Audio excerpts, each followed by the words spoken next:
ಜ್ಯೋತಿ, ನಾನು ಬಂದಿದ್ದು ನಿನ್ನ ಜೋಡಿ ಮಾತಾಡಕ್ಕಲ್ಲ. ನೀನು ಮುಚ್ಚಿಟ್ಟ ಸತ್ಯ ನನಗೂ ಗೊತ್ತಾಗೈತಿ, ಅದಕ್ಕೆ ನೀನು ಕರ್ಕೊಂಡು ಹೋಗಕ್ಕೆ ಬಂದೀನಿ.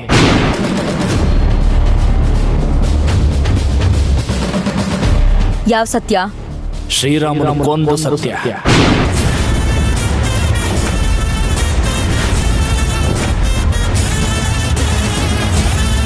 ಕೊಲೆನಾ? ನಾನು ಯಾವ ಕೊಲೆನೂ ಮಾಡಿಲ್ಲ. ನೀನು ಕೊಲೆ ಮಾಡಿಯೋ ಇಲ್ಲೋ ಅಂತ ಹೇಳಿ ವಿಚಾರಣೆ ಮುಗಿದ ಮೇಲೆ ಗೊತ್ತಾಕೈತಿ ಜ್ಯೋತಿ. ಕರ್ಕೋರಿಕಿನೆ. ಕೊಲೆ ಮಾಡಿ? ಅಯ್ಯೋ,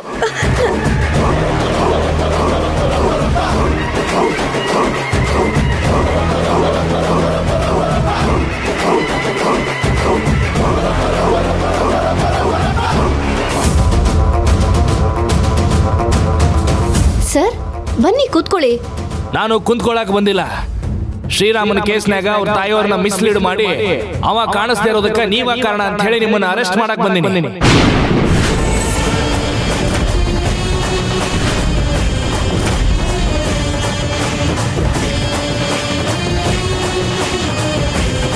ಅರೆಸ್ಟ್ ಮಾಡ್ರಿ.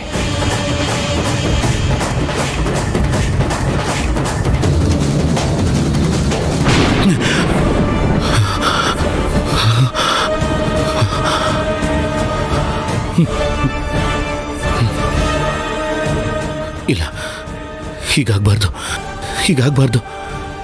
ನಾನು ಅನುಮಾನ ಪಟ್ಟ ಹಾಗೆ ಖಂಡಿತ ದ್ರೋಣ ಅವರು ಮೊದಲು ಶ್ರೀರಾಮ್ ಫೋನ್ನ ಹುಡ್ಕೋ ಪ್ರಯತ್ನ ಮಾಡ್ತಾರೆ. ಜ್ಯೋತಿ ಮನೇಲಿ ಶ್ರೀರಾಮ್ ಫೋನ್ ಇದೆ. ಪೊಲೀಸ್ ನಾಯಿಗಳು ಜ್ಯೋತಿ ಮನೆಗೆ ಹೋಗ್ಬಿಟ್ರೆ ಜ್ಯೋತಿ ಖಂಡಿತ ಸಿಕ್ಕಾಕೋತಾಳೆ. ಈ ಕಡೆ ಪುಟ್ಟಿ ಶ್ರೀರಾಮ್ ಹೆಸರಲ್ಲಿ ಬೇರೆ ಕಡೆಯಿಂದ ಈ ಕೆಲಸ ಮಾಡಿಸಿದಾಳೆ ಅಂತ ದ್ರೋಣ ಅವರು ಶ್ರೀರಾಮ್ ತಾಯಿಗೆ ಶ್ರೀರಾಮ್ ಹೆಸರಲ್ಲಿ ಮಾತಾಡ್ದವ್ರ ಬಗ್ಗೆ ವಿಚಾರಿಸ್ಬಿಟ್ರೆ ಪುಟ್ಟಿನೂ ಸಿಕ್ಬೀಳ್ತಾಳೆ. ಈಗೇನು ಮಾಡಲಿ? ಇವರಿಬ್ಬರನ್ನು ಹೇಗಾದರೂ ಮಾಡಿ ಕಾಪಾಡಲೇಬೇಕು. ಆದರೆ ಮೊದಲು ನಾನೀಗ ಜ್ಯೋತಿನ ಕಾಪಾಡಬೇಕು. ಇಲ್ಲ ಅಂದರೆ ಆ ಶ್ರೀರಾಮ್ ಫೋನ್ನ ಹೇಗಾದರೂ ಮಾಡಿ ತೊಗೊಂಡು ಬಂದುಬಿಡಬೇಕು. ಹೌದು, ಫೋನಲ್ಲಿರೋದು ಒಳ್ಳೇದಲ್ಲ. ಬೆಳಗ್ಗೆನೆ ಮಾವಯ್ಯನ ಮನೆಗೆ ಹೋಗಿ ಆ ಫೋನ್ ತೊಗೊಂಡು ಬರಬೇಕು. ಹೌದು.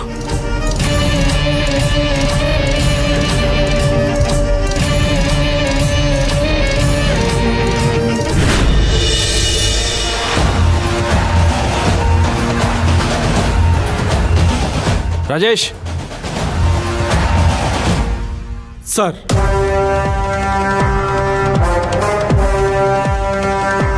ಇನ್ನು ಮೇಲೆ ನಾವು ಒಂದು ನಿಮಿಷನೂ ವೇಸ್ಟ್ ಮಾಡ್ಲಾರ್ದಂಗೆ ಆ ಶ್ರೀರಾಮನ ಕೇಸ್ ಮೇಲೆ ಕಾನ್ಸಂಟ್ರೇಟ್ ಮಾಡಬೇಕು. ಈ ಕೇಸ್ನ ನಾವು ಆದಷ್ಟು ಲಘುನ ಸಾಲ್ವ್ ಮಾಡಬೇಕು. Okay sir. ಫಸ್ಟು ಆ ಕಂಟ್ರೋಲ್ ರೂಮಿಗೆ ಫೋನ್ ಮಾಡ್ರಿ. ಶ್ರೀರಾಮ್ ಅವ್ರ ತಾಯಿಗೆ ಒಂದು ಅನ್ನೋನ್ ನಂಬರಿಂದ ಫೋನ್ ಬಂದು ನಾನು ಆದಷ್ಟು ಲಘುನ ಮನೆಗೆ ಬರ್ತೀನಿ ಅಂತ ಹೇಳಿ ಶ್ರೀರಾಮನ್ ವಾಯ್ಸ್ನ ಮಿಮಿಕ್ ಮಾಡಿದ್ರಲ್ಲ, ಆ ನಂಬರ್ ಯಾರ್ದು ಅಂತ ತಿಳ್ಕೊರಿ. Okay sir.